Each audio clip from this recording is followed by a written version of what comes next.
Waalaikumsalam warahmatullahi wabarakatuh, Mbak Dinda Kirana. Iya, baik. Terima kasih Mbak Wiwi. Ini kita sudah dipersilahkan untuk datang di lokasi wisata yang sangat luar biasa ini.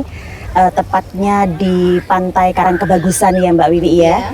Dan ini adalah menjadi pantai kegemaran para wisatawan, terutama wisatawan lokal yang ada di Kabupaten Jepara untuk menikmati suasana sore-sore hari kayak gini, melihat sunset matahari terbenam, renang-renang untuk anak-anak kecil. Dan mungkin bisa disampaikan ini sebetulnya tempat lokasi wisata yang seperti apa Mbak Wiwi?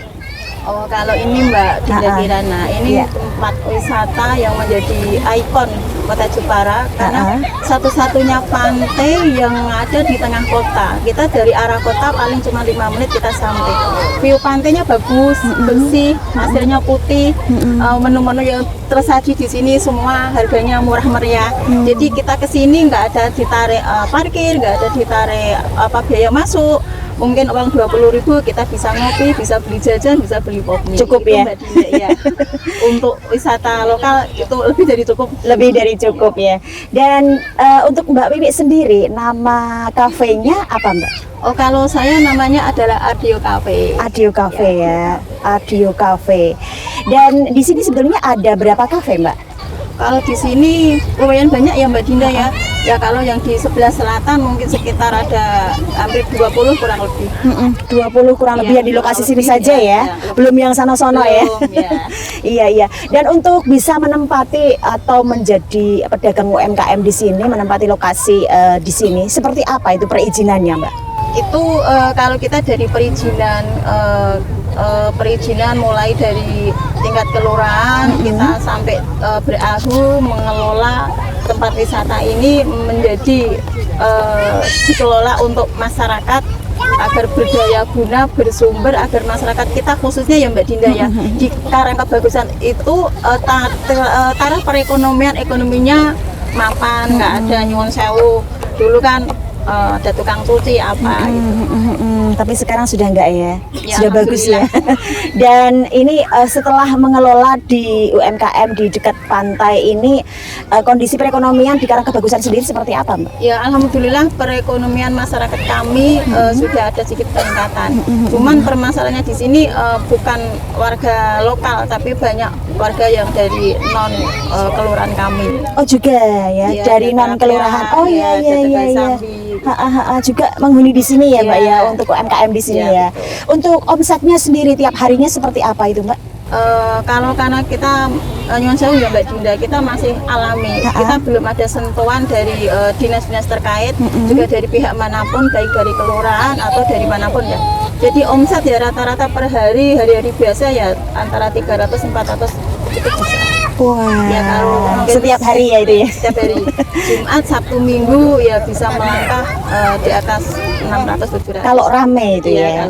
Kalau hari-hari besar misalnya sampai berapa itu ya? Besar ya ini maaf sih bisa sampai jutaan ya? Gitu. Sebetulnya nanti kalau dari pihak masyarakat, apa itu maksudnya pemerintahan itu agak ada penataan sedikit mungkin dari hasil mungkin agak lebih bagus lagi 2-3 ya. kali lipat. Wah, baik Mbak. Untuk selama ini yang sudah berjalan ya Mbak ya, gimana itu dari dukungan pemerintah juga, terus dari masyarakat sekitar juga seperti apa? Kalau untuk yang dulu-dulu masyarakat sekitar kurang responsif dengan keberadaan pantai, tapi setelah berjalan seperti ini nyuwun sewu agak terkaget-kaget gitu.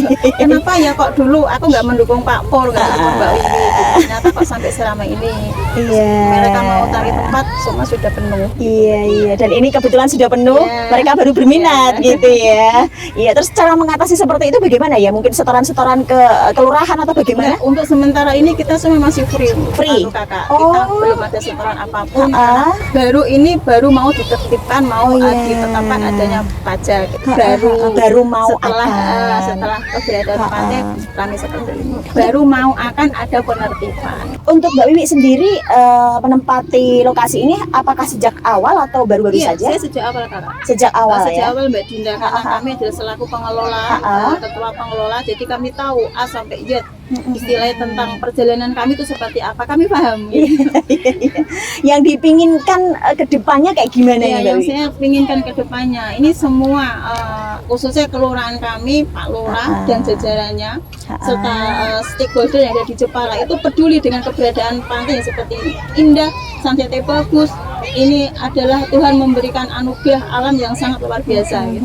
Jadi saya mohon kepada semua jajaran pemerintah, Iya. mungkin kepala dinas Iya. sampai Pak Bupati, mohonlah Iya, tidak iya. habis dengan keberadaan kami di sini. Iya, terutama di Karang Kebagusan Iya, ini ya. terutama khususnya spesifiknya di Pantai Karang Kebagusan Pantai Karang Celumi. Kebagusan Celumi ya. Iya, Celumi. Untuk kebersihannya sendiri gimana cara membersihkannya? Tak lihat ini sampah-sampah juga aman ya. Iya, ini Mbak Dinda. Untuk kebersihan pantai, kami punya wilayah teritorial sendiri-sendiri. Misalnya per warung, per kedai, kita bersih-bersih sendiri-sendiri. Oh, itu tanggung jawab yang Iya, punya kedai tanggung jawab sendiri-sendiri. sendiri-sendiri yang punya warung, yang punya kedai. Terus selama ini kira-kira antara hambatan, rintangan, kemudian penghasilan, kemudian rasa happy, rasa bahagia untuk mengelola di sini, pengelolaan di sini sebagai ketua ya ini ya Mbak ya. Seperti apa? Kalau untuk suka duka kami selaku ketua pengelola di sini ya gurih-gurihnya ya. Gurih-gurihnya ya Iya. bahasanya. Hanya apa ya? Nano-nano gitu. Jadi Rame. semua rasa kami rasakan dari awal sampai akhir perjalanan kami, semua kami rasakan. Jadi awal-awal 2 tahun itu seperti apa, kami berbenturan dengan penguasa, dengan oligarki, dengan birokrasinya kayak gitu. Kemudian mungkin ada keinginan-keinginan, harapan-harapan ke depan dari Mbak Wiwi sendiri. Saya berharap Iya. pemerintah peduli dengan kami, mungkin membuat fasum di sini biar keberadaan pantai ini menjadi bersih, terarah, rapi, penataan bagus seperti yang lain-lainnya gitu. Kalau semua AB, siapa lagi kalau kita tidak mengeluh mengadu kepada pemerintah. Semoga ya Mbak ya ada jawaban dari apa yang Mbak Wiwi keluhkan di sini selaku ketua pengelolaan di Pantai Karang Kebagusan, juga Ardeo Cafe kedepannya semakin maju, semakin sukses untuk Mbak Wiwi juga dan sekeluarga.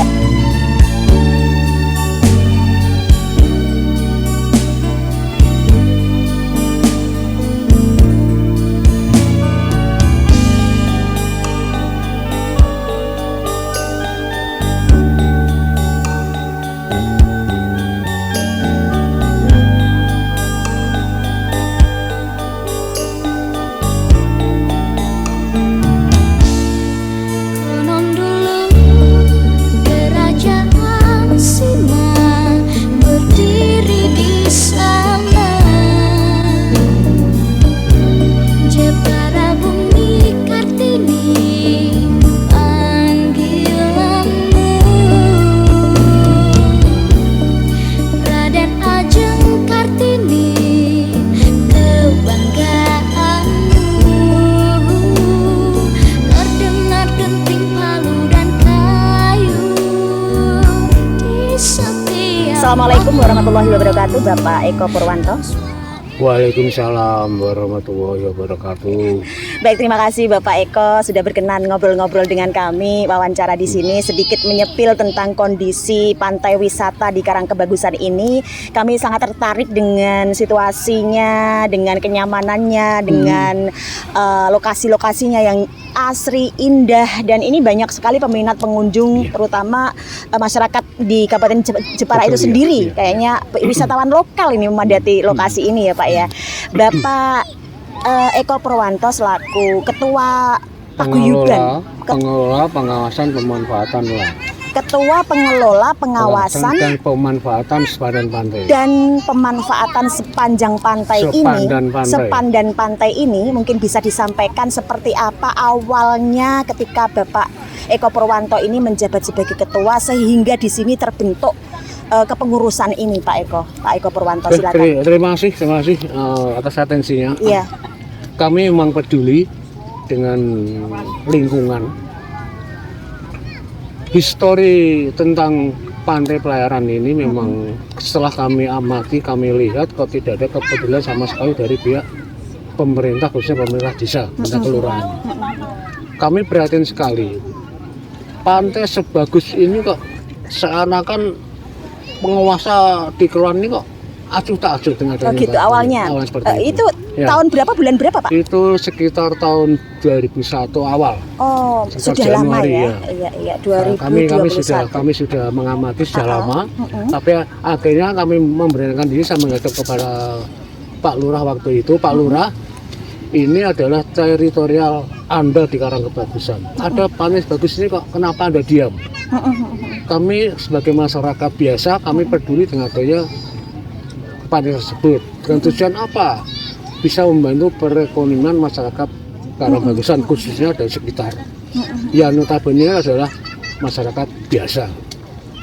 Perlu untuk penataan perekonomian mereka masing-masing. Iya. Itu dari awal seperti itu. Iya, dari awal. Akhirnya dari Pak Lurah sendiri, waktu Pak Lurah Siswanto memanggil kami dengan menanyakan KTP saya dan lain-lain, dan saya mengajak teman-teman waktu itu. Akhirnya Pak Lurah, oke, saya setuju, tapi saya ini bingung siapa saya tunjuk menjadi ketua untuk paguyuban, untuk ketua untuk pengelola tersebut. Lah monggo itu terserah Pak Lurah, itu hanya Pak Lurah. Akhirnya kami lah ditunjuk sebagai ketua untuk pengelola seperti ini. Dengan dasar kami adalah seorang aktivis yang mana di dalam di Kabupaten Jepara ini kami adalah seorang ketua lembaga perlindungan. Iya. Otomatis beliau memberikan satu rekomendasi kepada saya untuk dibuatlah surat keterangan untuk dirujuk ke notaris untuk didirikan namanya akta pendirian. Waktu itu ya Pak Waktu ya? itu satunya saya dengan notaris Pak Komar. Pak Komar tidak hanya berhenti di tempat Anda saja, tolong aku diajukan ke Kementerian KKP dan Kementerian Hukum dan HAM untuk dijadikan secara normatif sah diakui negara bahwa ada nomor hukum yang sah yang kami terima. Seperti itu. Dan setelah itu terbentuk ya Pak, dan Pak Eko Purwanto ini menjadi ketua, apa sebetulnya setelah itu dan sampai kesininya yang dipinginkan bagaimana Pak? Jadi, untuk ketertiban ini? Iya, yang jelas kami menginginkan satu tempat yang bagus, yang layak untuk dikembangkan, apalagi ini baru trennya untuk wisata. Tempat yang indah, bersih, layak untuk wisata. Itu yang kami inginkan, dan akhirnya kami setelah surat dari Kemenhum turun dengan nomor AHU, Aturan Hukum Umum, tercatat nomor sekian tertanggal 2 Maret 2001, terbitlah akhirnya kami membentuk satu kepanitaan kecil untuk kami lakukan bersama-sama audiensi dengan DPR. Dengan DPR waktu itu ya? Waktu itu masih ketuanya masih Mas Hais dari P3. Iya.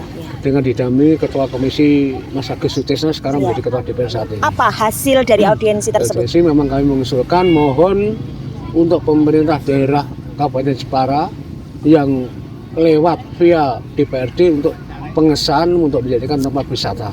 Itu yang kami inginkan. Dan kami perlu membentuk suatu tempat wisata yang betul-betul layak untuk dikunjungi para wisata. Menjadi tempat disahkan untuk menjadi lokasi wisata. Sampai sekarang apakah sudah disahkan? Apakah harapan itu sudah terwujud Pak? Harapan itu waktu itu memang belum terwujud. Kami melakukan satu audiensi terus, dan ini baru wacana bahwa akan ditetapkan menjadi tempat wisata. Kami sudah menyampaikan draftnya, walaupun belum sepenuhnya disahkan, tapi sudah ada arah ke arah itu. Sudah ada harapan-harapan besar ya Pak, ke arah situ ya Pak ya. Dan itu kami mengundang masyarakat setempat. Waktu kami menghadap ke Pak Bupati, waktu PJ Bupati Pak Edi Prianta, dia menyarankan tolong Pak Eko Pur kuasai dulu dalam fasilitas ditempati seperti ada MCK, ada warung seperti itu. Jadi kami akan lebih mudah untuk merekomendasikan kepada DPR dari tempat wisata. Iya. Akhirnya kami lakukan seperti ini. Seperti ini. Dan di sini sudah berdiri ya Pak UMKM sudah juga. Berdiri ya. Apakah ini lancar-lancar saja? Apakah ada kendala? Selama ini baik-baik saja. Baik-baik saja. Tidak ada kendala apa. Kalau soal kendala itu wajar lah. Kendala kecil seperti itu. Iya betul. Yang jelas sampai detik ini baik. Bisa saja apa. Dan sangat menginginkan dari pemerintah daerah yang lewat pemerintahan kelurahan dan kecamatan untuk secepatnya untuk ditangani, soalnya ini daerah teritorialnya mereka. Gitu. Itu yang untuk kalau malam hari ya Pak ya, kita sempat melihat dan menyepil kondisi wisata di lokasi Karangkebagusan ini. Malam hari agak-agak lampunya kurang Pak. Betul. Ini seperti apa cara menangani nanti? Memang sementara ini kami sudah mengajukan kepada PLN dan juga pada PDAM untuk air bersih. ini baru-baru taraf penjajakan. Iya. Dan untuk sementara ini untuk lampu-lampu yang ada di warung-warung sebanyak ini sudah menyalur masing-masing warung dengan privasi mereka. Dan alhamdulillah sekarang lampu sudah hidup semua. Hanya dalam hal ini kami baru berpikir tentang akses jalan masuk ke akses jalan masuk ke lokasi wisata ini supaya bagus gitu bagus, ya Pak. Ini adalah area publik. Dan yang kami inginkan ke depannya, kami harus menginginkan tempat yang khusus untuk keselamatan kecelakaan. Kita juga berpikir ke arah itu. Ya sampai detik ini memang belum ada dari pemerintah desa maupun pemerintah kabupaten untuk mengalokasikan tempat-tempat itu. Yang mana kami khawatir kalau ada anak ranah-ranah seperti ini, ada satu kecelakaan, kita membutuhkan satu tim keselamatan harus ada tempat yang betul bagus.